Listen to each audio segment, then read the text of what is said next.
Olá, boa noite. O mais conhecido médium brasileiro, o Mineiro do Século, um símbolo que virou filme. Chico Xavier completaria 100 anos em 2010, um centenário para entrar para a história.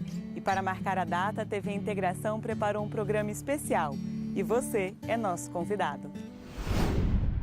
Nessa homenagem, vamos falar da infância e juventude em Pedro Leopoldo, que está na lembrança de muitos amigos e parentes. A vida em Uberaba, a trajetória como médium e as obras psicografadas. A relação afetiva com o filho adotivo Eurípides. E ainda o legado do médium que morreu há 8 anos e é considerado insubstituível.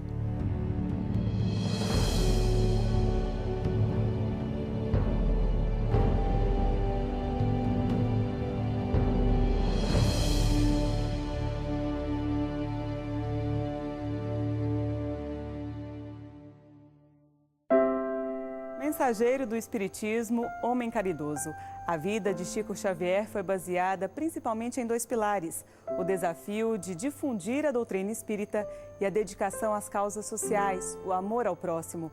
Chico chegou a Uberaba no fim da década de 50.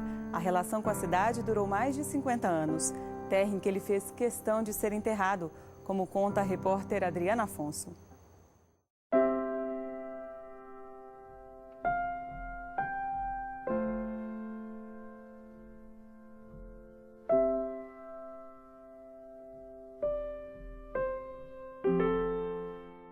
De junho de 2002, final de Copa do Mundo. Enquanto todos os olhos estavam voltados para o outro lado do planeta, aqui no Brasil, em Uberaba, no Triângulo Mineiro, partia o maior líder espírita do país. Algumas pessoas confidenciaram que ele mesmo havia pedido para deixar este mundo num dia de muita alegria para o povo brasileiro. Foram 3 dias de adeus. Milhares de pessoas fizeram questão de se despedir de Chico Xavier, o homem, o exemplo, o mito. Francisco Cândido Xavier morreu aos 92 anos de idade. Mineiro de Pedro Leopoldo começou a ter contato com as experiências mediúnicas aos 4 anos de idade. Aos 5, já conversava com a mãe falecida. Aos 49 anos, parte para a cidade que o acolheria.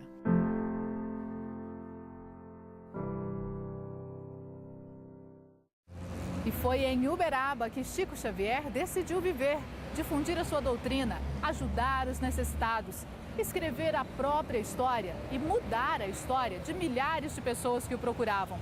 Sempre morou no mesmo lugar, aqui no bairro Parque das Américas. E a marca registrada do médium acabou se tornando a marca também da cidade em que ele escolheu viver, o espírito solidário.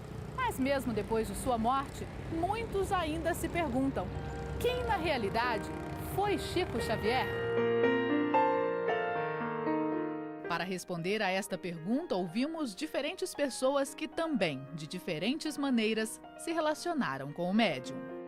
Um grande homem que veio até nosso conhecimento pela grandiosidade dele, nos mostrando o caminho que a gente pode evoluir nessa vida. O que é? O amor, a caridade e o trabalho incessante no bem. Historiadores que pesquisam a vida e a obra do médium também descobriram como ele era na intimidade. Uma pessoa até extremamente carismática, uma pessoa brincalhona. Se você for ver algumas entrevistas dele, ele tinha até um senso de humor, uma coisa assim bem humana mesmo. As pessoas às vezes colocam ele como um deus, mas acima de tudo ele era uma pessoa como qualquer outra.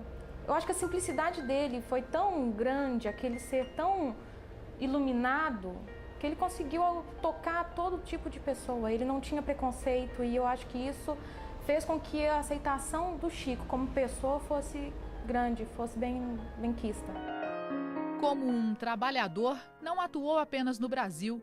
Esta mensagem, psicografada em 1965 em Nova York, é uma das lembranças da passagem do médium pelos Estados Unidos, onde ajudou a fundar centros espíritas. Em uma das vezes, ele recebeu uma mensagem daquela atriz americana, Marilyn Monroe, e ela contou para o Chico. E ele escreveu: não havia se suicidado. Começou a tomar comprimidos para acalmar, relaxar, E o excesso de comprimidos deu uma depressão respiratória.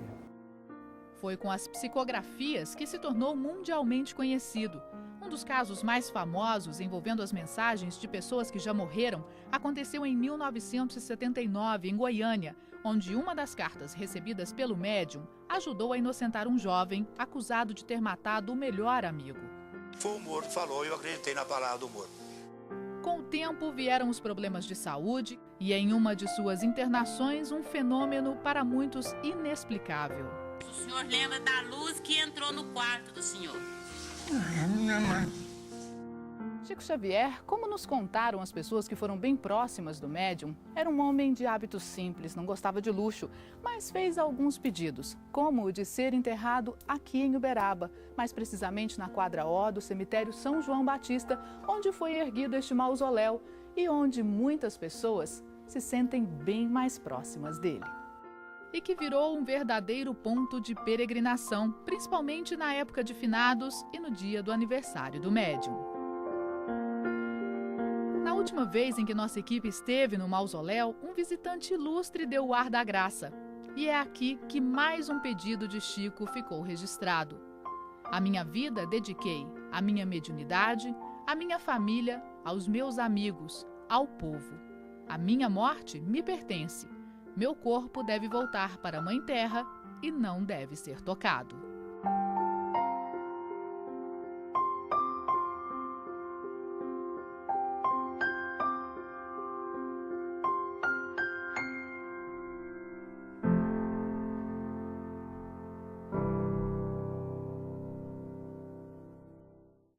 Mas a história de Chico começou bem antes, lá em Pedro Leopoldo, região metropolitana de Belo Horizonte, local onde o médium nasceu, passou a infância, a juventude e parte da fase adulta.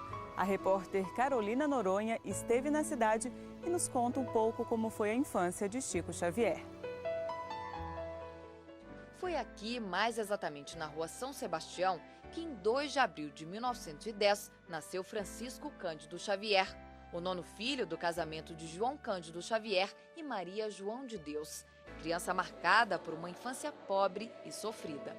Aos 5 anos de idade, Chico Xavier perde a mãe e vai morar com a madrinha Rita de Cássia, que o maltratava constantemente.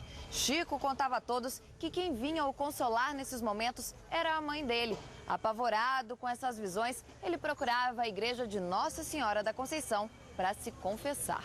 Uma história que encantou o professor John Marques. Ele prepara uma biografia sobre Chico.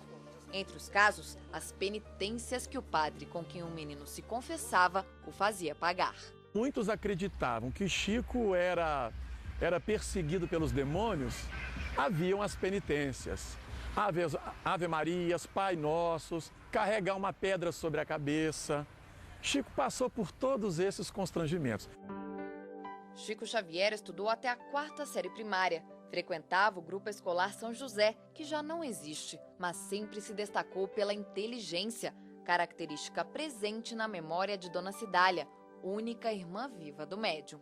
Não lembro quando, mas eu lembro perfeitamente dele escrevendo sem parar, sem parar. Eu ficava preocupada de ver o quanto que ele era dedicado à leitura. Então eu dizia assim, é muito bom porque ele vai me ensinar. Para ajudar a família, começou a trabalhar cedo. O primeiro emprego foi aos 10 anos, na fábrica de tecidos de Pedro Leopoldo. Religioso, se interessou pela doutrina espírita depois de ter recebido alguns sinais. O açude do Capão era um dos locais preferidos de Chico Xavier em Pedro Leopoldo.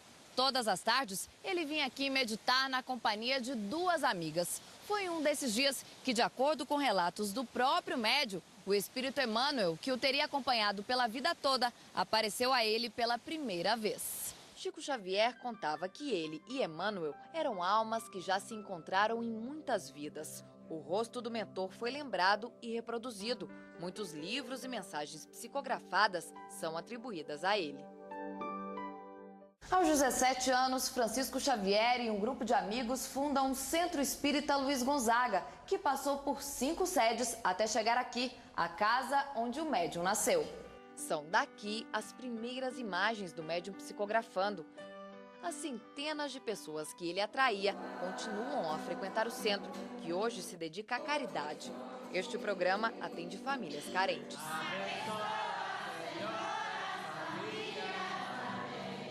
São momentos de oração e palestras.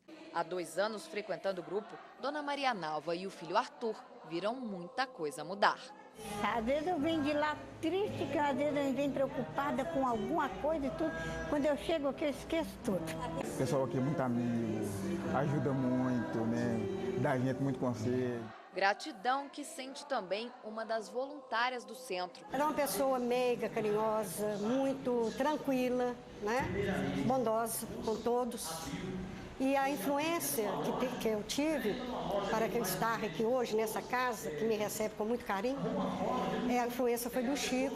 O exemplo, o exemplo arrasta. E o lugar que já reúne fotos e histórias de seu fundador deve ganhar um memorial em breve. Nós vamos mostrar a história de todo mundo que participou com Chico do primeiro momento. Porque, diferente de Uberaba, Chico começou em Pedro Leopoldo, ele era o vizinho, ele era o amigo, ele não era o grande médium. Então, aqui nós conseguimos histórias do homem Chico Xavier. Já adulto, o médium morou neste lar, hoje Casa de Chico. Um lugar que foi idealizado por Geraldo, amigo dele. Chico Xavier mudou a minha vida, né? Porque era impossível não conhecê-lo e não se tocar pelo amor que ele recendia, pelas atitudes de caridade, de humildade que nos emocionava tanto, né? A preocupação que ele tinha com o povo sofredor, não é? Ele inventava 1000 modos, 1000 maneiras de auxiliar o outro. E por que não dividir esse tesouro de luzes, de bênçãos espirituais com quem está aflito, sobrecarregado?